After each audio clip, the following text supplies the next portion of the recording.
Hi friends, ఇక్కడ question చూస్తే ఒక సమబాహు త్రిభుజ అంతర్వృత్త వ్యాసార్థం 10√2 సెంటీమీటర్లు అయినా దాని పరివృత్త వ్యాసార్థం ఎంత అని అంటున్నాడు. ఆప్షన్స్ ఇలా ఇచ్చాడు. మనకి ఒక ఈక్విలేటరల్ ట్రయాంగిల్ లో అంతర్వృత్త వ్యాసార్థం ఈ లోపల ఒక వృత్తాన్ని ఏర్పాటు చేస్తే దాని తాలూకు వ్యాసార్థం ఇచ్చాడు. మనకేం పరివృత్త వ్యాసార్థం అంటే ఈ శీర్షాలను కలుపుతూ వచ్చేటటువంటి మనకు వృత్తం ఉంటుంది, దాని తాలూకా ఈ వ్యాసార్థం ఏమో కనుక్కోమని చెప్తున్నాడు. మనకి చూస్తే అంతర్వృత్త వ్యాసార్థానికి ఫార్ములా ఏంటంటే సమబాహు త్రిభుజం ఈక్విలేటరల్ ట్రయాంగిల్ వచ్చేసరికి a/2√3. ఇది మనకి అంతర్వృత్త వ్యాసార్థానికి వచ్చేసరికి. అదే మనకి బయట ఉండేటటువంటి పరివృత్త వ్యాసార్థానికి వచ్చేసరికి a/√3. నువ్వు కరెక్ట్ గా చూస్తే అంతర్వృత్త వ్యాసార్థాన్ని ఇంటూ 2 చేస్తే డబల్ చేస్తే ఇంటూ 2 చేస్తే ఈ 2 క్యాన్సిల్ అయిపోతే a/√3 మిగులుతుంది. అంటే ఏమర్థమైంది, మనకి అంతర్వృత్త వ్యాసార్థానికి డబల్ ఉంటది. ఏది? పరివృత్త వ్యాసార్థం. నీకు ఇచ్చింది అంతర్వృత్త వ్యాసార్థం ఇచ్చాడు 10√2 అని, మరి దానికి డబల్ ఉంటది. ఏది? పరివృత్త వ్యాసార్థం. ఒకవేళ నీకు పరివృత్త వ్యాసార్థం ఇచ్చేసి అంతర్వృత్త వ్యాసార్థం అడిగితే అందులో సగం ఉంటది. కాబట్టి దీన్ని సగం చేసామనుకో అప్పుడు ఏమొస్తుంది, నీకు a/2√3 ఎక్కడ వస్తుంది అంటే నీకు అంతర్వృత్త వ్యాసార్థం ఇచ్చి పరివృత్తం అడిగితే డబల్ చేయాలి, పరివృత్తం ఇచ్చేసి లోపల ఉన్న అంతర్వృత్తం అడిగితే సగం చేయాలి. ఆ విషయాన్ని గుర్తుపెట్టుకో. ఇప్పుడు అంతర్వృత్త వ్యాసార్థం లోపల ఇచ్చాడు, నీకేమో పరివృత్తం అడుగుతున్నాడు బయటది, కాబట్టి దీన్ని డబల్ చేయాలి. 10√2 డబల్ చేస్తే 20√2 అవుతుంది. Option 3 is the correct answer. Thank you. Hi friends, ఇక్కడ క్వశ్చన్ చూస్తే 51 మరియు 100ల మధ్య గల ప్రధాన సంఖ్యలు ఎన్ని అని అంటున్నాడు. ఆప్షన్స్ ఇలా ఇచ్చాడు. మనం 51 నుంచి 100 వరకు ప్రధాన సంఖ్యలు అన్నాడు కదా అని చెప్పేసి మనం ప్రతిదాన్ని లెక్క పెట్టుకునే బదులు దానికి ఒక షార్ట్ కట్ లో కోడ్ అనేది ఉన్నది, అది గుర్తుపెట్టుకుంటే ఈజీగా చేయొచ్చు.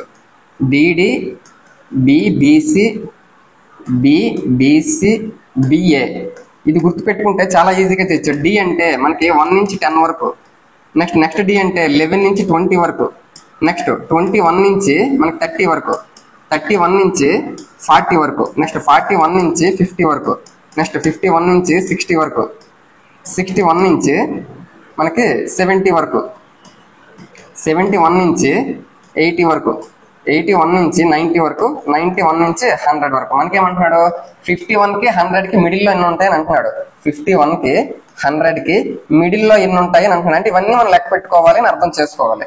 B అంటే B అంటే 2, B అంటే 2, C అంటే 3, B అంటే 2, A అంటే 1, 2 2 4 4 3 7 7 3 10. కాబట్టి మనకు కావాల్సిన answer 10. Option 1 is the correct answer. మరి ఆ ప్రధాన సంఖ్యలు ఏవి అని అనుకుంటే 51 తర్వాత 51 అనేది మనకి ప్రధాన సంఖ్య కాదు, అందులోనూ మనకి మరియు అన్నాడు, మధ్యలో అన్నాడు. అంటే ఈ రెండింటికి మిడిల్ లోనూ మనం తీసుకోవాలి. దాన్ని ఇది ప్రధాన సంఖ్య అయినా కూడా దాన్ని తీసుకోకూడదు. మనకి మధ్యలో బిట్వీన్ అన్నప్పుడు మనకి 53, నెక్స్ట్ 59 61 59 61, నెక్స్ట్ 67 71 73 79 83 89, నెక్స్ట్ 71 కూడా ఇక్కడ ఉంటుంది. 71 73 79 83 89, నెక్స్ట్ 97. ఇప్పుడు ఇవన్నీ కలిపి 1 2 3 4 5 6 7 8 9 10 ఈ విధంగా మొత్తం 10 వచ్చాయా లేదా అంటే మనం గుర్తు పెట్టుకోవాల్సిన అవసరం అయితే లేదు. మనకి ఎన్ని అని అడిగాడు అంటే మనం ఈ కోడ్ అనేది గుర్తుపెట్టుకుంటే మనం ఈజీగా చేయొచ్చు. DD BBC BBC BA అది మనం గుర్తుపెట్టుకుంటే దేనికి మిడిల్ లోనే అడిగినా కూడా మనం ఈజీగా చేయొచ్చు. Option 10 is the correct answer. Thank you. Hi friends, ఇక్కడ ప్రీవియస్ టెట్ క్వశ్చన్ ఒకటి మనం చూస్తే ఏ కనిష్ట సహజ సంఖ్యచే 1188ను భాగించిన భాగఫలం పరిపూర్ణ ఘనము అంటే పర్ఫెక్ట్ క్యూబ్ అవుతుంది అని అంటున్నాడు. ఆప్షన్స్ ఇలా ఇచ్చాడు. మనం ఒకటి గుర్తుపెట్టుకోవాలి, ఆడు పర్ఫెక్ట్ క్యూబ్ అన్నా పర్ఫెక్ట్ స్క్వేర్ అన్నా ఏ సంఖ్యచే భాగించినన్నా లేకపోతే ఏ సంఖ్యచే గుణించినన్నా కూడా ఈ 4 సందర్భాల్లో కూడా ఖచ్చితంగా మనము ప్రధాన కారణాంకాల లబ్ధము ప్రైమ్ ఫ్యాక్టరైజేషన్ చేయాలి. వాడు ఇచ్చినటువంటి నెంబర్ ఏంటి 1188. ఈ నెంబర్ ని ప్రధాన కారణాంకాల లబ్ధంగా విడగొట్టాలి. 11 తో డివైడ్ అవుతుంది. 11 1 11 0 11 8. నెక్స్ట్ 9 తోటి 9 12 108. నెక్స్ట్ 4 తోటి 4 3 అంటే ఇప్పుడు ఫైనల్ గా ఇది నీకు ఏమైంది 1188 ఏ విధంగా రాయొచ్చు, 11 into 9 నేను 3 స్క్వేర్ గా రాస్తాను. 3 స్క్వేర్ ఇది, ఇక్కడ ఒక 3 ఉంది అంటే ఓవరాల్ గా 3 క్యూబ్ రాయొచ్చు. నెక్స్ట్ ఇక్కడ 4 ఉంది, 4 ని 2 స్క్వేర్ గా రాస్తాను. ఇప్పుడు నీకు ఇదేం అవ్వాలి అంటున్నాడు, పర్ఫెక్ట్ క్యూబ్ అవ్వాలి అని అంటున్నాడు. నాకు క్యూబ్ అవ్వాలి అని అంటే నేను ఇప్పుడు దీన్ని దేంతో భాగించాలి, ఇప్పుడు క్యూబ్ లోనే ఉంది ఇది కాబట్టి దీన్ని మనం ఏమీ చేయాల్సిన అవసరం లేదు. ఇక్కడ 2 అనేది స్క్వేర్ లో ఉంది, క్యూబ్ లో లేదు. అంటే 2 స్క్వేర్ తో నేను డివైడ్ చేయాలి. అలాగే 11 కి క్యూబ్ లేదు, కొన్ని వదిలిద్దామంటే అంటే ఇక్కడ 11 క్యూబ్ ఉండాలి కానీ లేదు. కాబట్టి 11 తో కూడా చేస్తారు అనుకోండి, 11 క్యాన్సిల్ అవుతుంది, 2 స్క్వేర్ క్యాన్సిల్ అవుతుంది, అప్పుడు క్యూబ్ లోనే మిగులుతుంది. కాబట్టి పర్ఫెక్ట్ క్యూబ్ అవుతుంది. అంటే నేను దేంతో డివైడ్ చేస్తాను, 11 into 2 square, 11 into 2 square అంటే 4, 11 into 4 44. అంటే దీని మొత్తాన్ని నేను 44 తో డివైడ్ చేస్తే అప్పుడు నాకు ఇది పర్ఫెక్ట్ క్యూబ్ అవుతుంది. Option 3 is the correct answer. Thank you. Hi friends, ఇక్కడ క్వశ్చన్ చూస్తే ఒక దీర్ఘగణం కొలతలు ఈ విధంగా ఇచ్చాడు. ఇందులో 2 సెంటీమీటర్ల భుజం గల సమగణాలను ఉంచగల సంఖ్య అని అంటున్నాడు. ఆప్షన్స్ ఇలా ఇచ్చాడు. ఇటువంటి సందర్భంలో ఏమంటున్నాడు, ఒక దీర్ఘగణం ఈ కొలతలతో ఉంది, అందులో 2 సెంటీమీటర్ల భుజం కలిగినటువంటి సమగణాలను ఎన్ని అందులో పెట్టగలము ఉంచగలమని అంటున్నాడు. ఇది ప్రీవియస్ ఏపీ టెట్ క్వశ్చన్. ఇటువంటి సందర్భంలో మనం ఏం చేయాలి అంటే, వాడు ఇచ్చినటువంటి దీర్ఘగణం తాలూకా వాల్యూమ్ ని మనకి దేనితో వాడు ఫిల్ చేయమంటున్నాడు, సమగణాలతో ఫిల్ చేయమంటున్నాడు. కాబట్టి దాని తాలూకా వాల్యూమ్ తో మనం డివైడ్ చేస్తే ఎన్ని అవసరం అవుతుందో తెలుస్తుంది. కాబట్టి వాడు ఇచ్చినటువంటి క్యూబాయిడ్ దీర్ఘగణం తాలూకా కొలతలు ఏంటి, 6 into 5 into 4. మనకి వాల్యూమ్ ఫార్ములా ఏంటంటే length into breath into height, అందుకని అది చేస్తాను. బై మనకి ఏవి అందులో ఫిల్ చేయమంటున్నాడు, క్యూబ్స్ అంటే సమగణాలు. కాబట్టి సమగణం తాలూకా వాల్యూమ్ గణపరమైన ఫార్ములా ఏంటి, ఏ క్యూబ్. కాబట్టి అటు 2 సెంటీమీటర్లు కలిగినటువంటి భుజం అన్నాడు. కాబట్టి ఏ క్యూబ్ అంటే అర్థం ఏంటి, 2 into 2 into 2.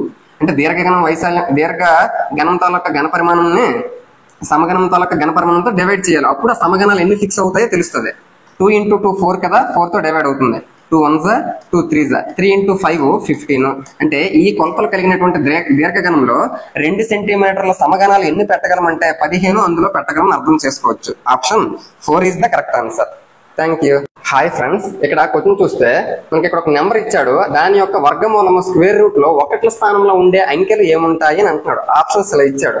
మనకి ఇచ్చినటువంటి నెంబర్ ఏంటి, 99856. ఈ నెంబర్ కి స్క్వేర్ రూట్ చేస్తే దాని తాలూకు యూనిట్ ప్లేస్ లో ఏముంటది అని అంటున్నాడు. మనకి ఒక నెంబర్ తాలూకు యూనిట్ ప్లేస్ లో 6 ఉంటే దాని తాలూకు స్క్వేర్ రూట్ లో 4 ఉండొచ్చు లేదా 6 ఉండొచ్చు. ఎందుకు, 4 ని స్క్వేర్ చేస్తే 16, కాబట్టి యూనిట్ ప్లేస్ లో 6. 6 ని స్క్వేర్ చేసిన 36, యూనిట్ ప్లేస్ లో 6. అంటే ఒక నెంబర్ యొక్క యూనిట్ ప్లేస్ లో 6 ఉంటే దాని తాలూకా స్క్వేర్ రూట్ లో 4 గానీ 6 గానీ ఈ 2 అవకాశాలు మాత్రమే ఉంటాయి. ఆ విషయాన్ని గుర్తుపెట్టుకోవాలి. కాబట్టి 4 6 మనకు కావాల్సిన answer. Option 2 is the correct answer. Thank you. Hi friends, ఇక్కడ క్వశ్చన్ చూస్తే మనకి ఒక అంకె గరిష్ట సరి సంయుక్త సంఖ్య ఏమిటి అని అంటున్నాడు. కాంపోజిట్ నెంబర్ అవ్వాలి, అలాగే ఈవెన్ నెంబర్ అవ్వాలి. మనకి ఆప్షన్స్ ఇలా ఇచ్చాడు. మనకి సంయుక్త సంఖ్య కాంపోజిట్ నెంబర్ అంటే ఏమిటి అంటే, ఒక సంఖ్యకు 2 కంటే ఎక్కువ కారణాంకాలు ఉంటే అటువంటి సంఖ్యలు ఫ్యాక్టర్స్ అనేవి 2 కంటే ఎక్కువ ఉండాలి. అటువంటి వాటిని మనం సంయుక్త సంఖ్యలో అంటాం. ఇప్పుడు మనకు చూస్తే 1 డిజిట్ లోనే మనకి గ్రేటెస్ట్ నెంబర్ అంటే 1 డిజిట్ లో గ్రేటెస్ట్ కాంపోజిట్ నెంబర్ 9. ఎందుకు, 9 కి 1 9 అలాగే 3 3s కూడా 9. కాబట్టి 1 3 9 అనేది 3 ఫ్యాక్టర్స్. కాబట్టి ఖచ్చితంగా 9 అనేది కాంపోజిట్ నెంబరే. కానీ వాడేమన్నాడు, సరి సంయుక్త సంఖ్య అని అన్నాడు. కాబట్టి చాలా మంది 9 అనేది పెట్టే ఛాన్స్ ఉంటది, కానీ ఇది సరి సంఖ్య కాదు. కాబట్టి దీన్ని మనం తీసుకోకూడదు. మరి మిగిలిన వాటిల్లో సరి సంయుక్త సంఖ్య 8 అనేది ఉంది. 8 ఫ్యాక్టర్స్ 1 8 అలాగే 2 4 4 ఫ్యాక్టర్స్ వచ్చాయి. కాబట్టి ఇది ఖచ్చితంగా ఏమవుతుంది, కాంపోజిట్ నెంబర్ అవుతుంది. అలాగే ఈవెన్ నెంబర్ కూడా ఇక్కడ మనకి స్పెషల్ గా సరి సంఖ్య అని కూడా అన్నాడు. చాలా మంది కన్ఫ్యూజన్ 9 పెట్టొచ్చు. అంటే ఒక అంకె గరిష్ట సంఖ్య ఏమిటి అంటే ఒక అంకె గరిష్ట సంయుక్త సంఖ్య ఏది అంటే 9, కానీ ఒక అంకె గరిష్ట సరి సంయుక్త సంఖ్య ఏదంటే 8. కాబట్టి option 1 is the correct answer. Thank you. Hi friends, ఇక్కడ క్వశ్చన్ చూస్తే ఈ కింది వాక్యంని ప్రామాణిక రూపంలో రాయండి. ఇక్కడ ఒక నెంబర్ అయితే ఇచ్చాడు, దీనికి మనకి ప్రామాణిక రూపం స్టాండర్డ్ ఫార్మ్ రాయమంటున్నాడు. ఫస్ట్ మనకి స్టాండర్డ్ ఫార్మ్ అంటే ఏమిటి అంటే, మనకి ఇచ్చినటువంటి నెంబర్ లో ఒక ప్లేస్ తర్వాత ఎక్కడైతే మనకి జీరోస్ కాకుండా మామూలు నెంబర్స్ వస్తాయో, అంటే 1 2 3 అటువంటి నెంబర్స్ వస్తాయో అందులో ఫస్ట్ ప్లేస్ తర్వాత పాయింట్ పెట్టాలి. అంటే ఇక్కడ పాయింట్ అనేది రావాలి. అంటే 1 తర్వాత పాయింట్ రావాలి. 1 తర్వాత పాయింట్ ఉన్నది ఇక్కడ 2 మాత్రమే ఉన్నాయి. కాబట్టి ఇక్కడ చూస్తే 1 2 తర్వాత పాయింట్ ఉంది, ఇక్కడ కూడా 1 2 తర్వాత పాయింట్ ఉంది. అంటే పాయింట్ అనేది ఇక్కడ రావాలి కానీ ఇక్కడ రాకూడదు. అంటే ఆప్షన్ 2 కాదు, ఆప్షన్ 4 కూడా కాదు. మరి ఇక్కడ పాయింట్ వచ్చింది అనేది దాని అర్థం ఏంటి, నువ్వు ఒకటి గుర్తు పెట్టుకోవాలి. రైట్ సైడ్ నుంచి లెఫ్ట్ సైడ్ వెళ్తూ ఉంటే 10 పవర్ ఆఫ్ ప్లస్ వాల్యూ వస్తుంది. నువ్వు లెఫ్ట్ సైడ్ నుంచి రైట్ సైడ్ వస్తే 10 పవర్ ఆఫ్ మైనస్ వాల్యూ వస్తుంది. ఇప్పుడు నీకు పాయింట్ ఇక్కడ ఉంది, ఇక్కడ ఉన్న పాయింట్ ఇక్కడికి రావాలి. కాబట్టి 1 2 3 4 5 అంటే 5 ప్లేసెస్ లెఫ్ట్ సైడ్ నుంచి రైట్ సైడ్ వచ్చావు. కాబట్టి 10 పవర్ ఆఫ్ -5 అవుతుంది. మరి 10 పవర్ ఆఫ్ -5 1 3 లోనే ఎక్కడ ఉంది, 10⁻⁻5 ఇక్కడ ఉంది. కాబట్టి మనకు కావాల్సిన ఆన్సర్ కూడా ఒక ప్లేస్ తర్వాత పాయింట్ రావాలి. అలాగే 5 స్థానాలు ఎడమ వైపు నుంచి కుడి వైపు వెళ్ళాయి కాబట్టి 10⁻⁻5. Option 3 is the correct answer. Thank you. Hi friends, ఇక్కడ క్వశ్చన్ చూస్తే కింది వానిలో 2 సౌష్ఠవాక్షాలు లేనిది ఏదని అంటున్నాడు. అంటే అక్కడ ఇచ్చిన వాటిలో 2 సౌష్ఠవాక్షాలు ఉన్నవి 3 ఉన్నాయి, ఒకటి మాత్రమే 2 సౌష్ఠవాక్షాలు లేనిది ఉంది. దాన్ని మనం కనిపెట్టాలి. ఇప్పుడు ఇక్కడ చూస్తే ఆల్ఫాబెట్ లెటర్స్ ఇచ్చాడు, ఎక్స్ ఇచ్చాడు. ఎక్స్ కి మనకి లైన్ ఆఫ్ సిమెట్రీస్ 2 ఉంటాయి. ఈ విధంగా వర్టికల్ గా ఒకటి, ఈ విధంగా హారిజెంటల్ గా ఒకటి. కాబట్టి దీనికి 2 ఉంటాయి. నెక్స్ట్ ఐకి కూడా మనకి వర్టికల్ గా ఒకటి, అలాగే హారిజెంటల్ గా ఒకటి. ఐకి కూడా 2 ఉంటాయి. ఎం చూస్తే మనకి ఈ విధంగా వర్టికల్ గానే ఉంటుంది, కానీ హారిజెంటల్ గా మనకి 2 సర్వసమాన భాగాలుగా విడిపోవట్లేదు. కాబట్టి ఒకటి మాత్రమే ఉంటది. దేనికి? ఎం కి. హెచ్ కి ఈ విధంగా ఒకటి, ఈ విధంగా ఒకటి. అంటే లైన్ ఆఫ్ సిమెట్రీస్ 2 ఉంటాయి. మరి 2 సౌష్ఠవాక్షాలు లేనిది ఏది అంటే ఇదే కదా. అంటే ఈ మూడింటికి 2 ఉన్నాయి, ఒక ఎం కి మాత్రం ఒకటే ఉంది. కాబట్టి option 3 is the correct answer. Thank you. Hi friends, ఇక్కడ క్వశ్చన్ చూస్తే కింది వానిలో 36తో భాగింపబడే సంఖ్య ఏది అని అంటున్నాడు. ఆప్షన్స్ ఇలా ఇచ్చాడు. నీకు 36 తో డివైడ్ అవ్వాలి అని అంటున్నాడు. మనకి యాక్చువల్ గా 36 తాలూకా డివిజిబిలిటీ రూల్ మనకు తెలియదు. ఎందుకు అంత పెద్ద నెంబర్ కి మనం నేర్చుకోము. కానీ 36 ఇలాంటి వాటికి ఇప్పుడు సపోజ్ 6 ఉంది, 6 కి మనకి డివిజిబిలిటీ రూల్ తెలుసు. ఏం తెలుసు? 6 ని మనము 2 into 3 గా రాస్తాం. అలాగే సపోజ్ ఒక నెంబర్ 72 తో డివైడ్ అవ్వాలి అంటే ఆ నెంబర్ ని 12 into 6 గా మనం రాయకూడదు. ఎందుకు రాయకూడదో చెప్తాను. నెక్స్ట్ అలాగే 8 into 9 గా రాయాలి. ఎందుకు రాయాలో కూడా చెప్తాను. అంటే ఇక్కడ నీకు అడిగేటటువంటి నెంబర్ ఏదైతే ఉంటుందో ఆ నెంబర్ ని మనము ఇక్కడ 12 into 6 గా రాసామనుకో, దీనికి కామన్ ఫ్యాక్టర్స్ మళ్ళీ వేరేగా ఉంటాయి. అంటే 12 కి 6 కి కామన్ ఫ్యాక్టర్ 1 కాకుండా ఇంకా 6 ఉంటాయి. కాబట్టి ఇక్కడ మనకు ఉండాల్సినటువంటి నెంబర్స్ కో ప్రైమ్స్, సహ ప్రధాన సంఖ్యలు అని అంటాం. సాపేక్ష ప్రధాన సంఖ్య. ఆ విధంగా మనం అర్థం చేసుకోవాలి ప్రోడక్ట్. ఇక్కడ 8 into 9 ఉంది. 8 కి 9 కి ఫ్యాక్టర్స్ కామన్ గా ఉండేది 1 మాత్రమే ఉంది. ఆ విధంగా మనం డివైడ్ చేసుకోవాలి, అంతేగాని ఈ విధంగా డివైడ్ చేయకూడదు. కాబట్టి ఇప్పుడు మనకి ఇక్కడ ఇచ్చేటటువంటి 36 ని నేను 2 into 18 గా రాయకూడదు. ఎందుకు రాయకూడదు? 2 కి 18 కి కామన్ ఫ్యాక్టర్ 1 కాకుండా ఇంకా 2 కూడా వచ్చేస్తుంది ఎక్స్ట్రాగా. కాబట్టి ఇది నీకు 2, 8 ఈ 2 కూడా నీకు సాపేక్ష ప్రధాన సంఖ్యలు అవ్వవు. కాబట్టి 36 ని 4 into 9 గా రాయాలి. 4 into 9 గా రాస్తే రెండింటికి కామన్ ఫ్యాక్టర్ 1 అంటే నువ్వు సాపేక్ష ప్రధాన సంఖ్యలుగా డివైడ్ చేసుకున్నావు. అంటే ఇక్కడ 36 తో డివైడ్ అవ్వాలంటే 4 తోటి 9 తోటి రెండింటితోటి అవ్వాలి. మరి ఇక్కడ 4 తోటి ఇది అవుతుంది, ఇది అవ్వట్లేదు. అంటే ఖచ్చితంగా ఇది కాదు. 4 తోటి 9 తోటి రెండింటితో అవ్వాలి. ఇది కూడా 4 తోటి అవుతుంది. అంటే ఈ 3 4 తోటి అవుతున్నాయి. కానీ ఈ మూడింట్లో ఏదో ఒకటి మాత్రమే 9 తో డివైడ్ అవుతుంది. ఇక్కడ చూస్తే 9 తో డివైడ్ అవ్వాలంటే సమ్ ఆఫ్ డిజిట్స్ చూడాలి. ఇక్కడ 2 + 4 6. నీకు సమ్ ఆఫ్ డిజిట్స్ 9 తో డివైడ్ అయితే నెంబర్ మొత్తం 9 తో డివైడ్ అవుతుంది. కాబట్టి ఇది 9 తో డివైడ్ అవ్వట్లేదు కదా. కాబట్టి ఇది కూడా కాదు. నెక్స్ట్ ఇది చూస్తే 5 + 4 9, 9 + 4 13. 39 అంటే మళ్ళీ దీని తాలూకా డిజిటల్ రూట్ ఏంటి? 4 వచ్చింది అంటే అర్థం ఏంటి? 9 తో డివైడ్ అవ్వదు. డివైడ్ అవ్వదు కాబట్టి దీన్ని వదిలేవాలి. అంటే అది కూడా కాదు. లాస్ట్ లో మిగిలింది ఏంటి? ఇది. ఇక్కడ 4 తోటి డివైడ్ అవుతుంది. ఎలా చెప్తాను? లాస్ట్ 2 డిజిట్స్ 4 తో డివైడ్ అవుతుంది. 9 తో కూడా డివైడ్ అవుతుంది. ఎలా చెప్తాను? 6 + 0 + 1 + 2 ఇదంతా కలిపితే 9 అవుతుంది. అంటే సమ్ ఆఫ్ డిజిట్స్ చేస్తే 9 తో డివైడ్ అవుతుంది. కాబట్టి ఈ నెంబరు 4 తోటి 9 తోటి రెండింటితోటి డివైడ్ అవుతుంది. మరి రెండింటితోటి డివైడ్ అయిందంటే ఖచ్చితంగా 36 తో కూడా డివైడ్ అవుతుంది. Option 4 is the correct answer. Thank you. Hi friends, ఇక్కడ క్వశ్చన్ చూస్తే కింది వాటిలో పైదాగరస్త్రికం కానిది ఏది అని అంటున్నాడు. ఆప్షన్స్ ఇలా ఇచ్చాడు. మనకి పైదాగరస్త్రికాలు ప్రతిదాన్ని మనం మామూలుగా అయితే అన్నిటికంటే పెద్దదే కర్ణము. కాబట్టి a² + b² = c². ఆ విధంగా ప్రతిదాన్ని చేసుకుంటే చాలా ఎక్కువ టైం పడుతుంది. అటువంటి సందర్భంలో మనము ఆ పైదాగరస్త్రాల యొక్క బేసిక్ రూల్స్ మనం తెలుసుకుంటే ఆప్షన్ వెరిఫికేషన్ చేసుకుని ఈజీగా చేయొచ్చు. మనకి పైదాగరస్త్రికాలు తెలిసి ఏంటి? 3, 4, 5 ఒకటి, అలాగే ఇంకా మనకి చూస్తే 7, 24, 25 ఈ విధంగా మనకు తెలుసు. కానీ ఈ రెండింటిని నువ్వు అబ్జర్వేషన్ చెయ్యు. అలాగే 5, 12, 13 ఇది కూడా బేసిక్ గా మనం పైదాగరస్త్రికాలు తెలుసుకుంటాం. వీటి ప్రకారంగా నువ్వేం అబ్జర్వేషన్ చేయొచ్చు? ప్రతి దాంట్లో కూడా ఖచ్చితంగా మినిమం ఒక సరి సంఖ్య అయినా ఖచ్చితంగా ఉండాలి. Even number. మరి ఇందులో ఈవెన్ నెంబర్ ఉంది, ఇందులో ఈవెన్ నెంబర్ ఉంది, ఇందులో ఈవెన్ ఉంది, ఇందులో కూడా 3 ఈవెన్ లో ఉన్నాయి. కాబట్టి మనం చూస్తే దీని ప్రకారంగా అంటే సరి సంఖ్య ప్రకారంగా మనం ఏమీ చేయలేకపోతున్నాం. నెక్స్ట్ చూస్తే ప్రతి దాంట్లో కూడా ఖచ్చితంగా 5 యొక్క గుణిజము అయి ఉంటది. ఇదిగోండి ఇక్కడ 5, ఇక్కడ 5 5 25, ఇక్కడ 5 1 5. అంటే ప్రతి పైదాగరస్త్రికంలో కూడా 5 యొక్క గుణిజము ఎట్టి పరిస్థితుల్లో ఉంటది. ఇక్కడ చూస్తే మనకి 5 యొక్క గుణిజము 40 ఉంది, అలాగే 60 ఉంది, అలాగే ఇక్కడ చూస్తే 10 ఉంది. కానీ ఇక్కడ చూస్తే నీకు 7, 24, 26 అన్నాడు. ఇందులో నీకు 5 యొక్క గుణిజం ఉందా? లేదు. కాబట్టి అటువంటి సందర్భంలో నీకు పైదాగరస్త్రికంలో ఎట్టి పరిస్థితుల్లో ఒక సరి సంఖ్య అయితే ఉంటది, అలాగే 5 యొక్క గుణిజం కూడా ఉంటది. అది లేదు అంటే ఖచ్చితంగా అది నీకు పైథాగరస్ త్రికం కాదు. మరి దాని ప్రకారంగా నువ్వు ఈ బేసిక్ రూల్స్ తెలుసుకుంటే ఈజీగా చేసాం కాబట్టి option 3 is the correct answer. మరి దీనికి ఒరిజినల్ ఆన్సర్ ఏంటి? 7, 24, 25, 26 కాదు. ఇది 5 యొక్క గుణిజము, కనీసం ఒక్కటైనా సరి సంఖ్య ఉండాలి, అది కూడా ఫాలో అయింది. ఆ విధంగా చూస్తే ఇది నీకు ఆన్సర్ అవుతుంది. Thank you. హాయ్ ఫ్రెండ్స్, ఇక్కడ క్వశ్చన్ చూస్తే 50 నుండి 100 వరకు గల సంఖ్యలలో 9 యొక్క గుణిజాల సరాసరి ఎంత అని అంటున్నాడు. ఆప్షన్స్ ఇలా ఇచ్చాడు. ముందు మనకి 50 నుంచి 100 వరకు 9 యొక్క గుణిజాలు ఎన్ని ఉన్నాయో చూద్దాం, తర్వాత సరాసరి కడదాం. 9 తాలూకు మల్టిపుల్స్ 9 6 54, నెక్స్ట్ 63, 72, 81, 90, 99. అంటే 50కి 100కి ఆ యావరేజ్ గా చూసుకుంటే 9 తాలూకు మల్టిపుల్స్ ఇవే, వాటి తాలూకు సరాసరి యావరేజ్ అన్నాడు. యావరేజ్ అంటే రాసుల మొత్తము బై రాసుల సంఖ్య, రాసుల మొత్తము ఇవన్నీ ప్లస్ చేసి బై ఇవన్నీ 6 రాసులు అయ్యాక బై 6 చేయాలి. యాక్చువల్గా ఇది ప్రాసెస్. కానీ ఇటువంటి సందర్భంలో మనం ఒకటి ఆలోచించాలి, వాటి తాలూకా ప్రతి డిఫరెన్స్ కూడా నీకు 9 ఉంటది. ఎందుకు? 9 యొక్క గుణిజం కాబట్టి ప్రతి 9 యొక్క గుణిజానికి డిఫరెన్స్, ప్రతి వరుసగా ఉండేటటువంటి 9 యొక్క డిఫరెన్స్ 9 ఉంటది. ఎందుకు? అవి మల్టిపుల్స్ కాబట్టి. ఇటువంటి సందర్భంలో మనకి ప్రోగ్రెషన్ అనేది ఈక్వల్ గా ఉంటే, గ్యాప్ అనేది ఈక్వల్ గా ఉంటే ఫస్ట్ నెంబర్ కి లాస్ట్ నెంబర్ కి బై 2 చేస్తే అదే నాకు యావరేజ్ అవుతుంది. కాబట్టి first number 54, last number 99 by 2. ఇప్పుడు 99, 54 అంటే నాకు 153 వస్తుంది. 153 బై 2, 153 బై 2 అంటే 76.5 అనేది నాకు కావాల్సినటువంటి యావరేజ్ అవుతుంది. కొంతమంది ఈ విధంగా లాస్ట్ నెంబర్స్ ని ప్లస్ చేసి బై 2 చేస్తారు. కొంతమంది ఏం చేస్తారంటే అటువైపు 2 నెంబర్లు ఇటువైపు 2 నెంబర్లు వదిలి మిడిల్ లో ఉండేటటువంటి 72 to 81 ని ప్లస్ చేసి బై 2 చేస్తారు.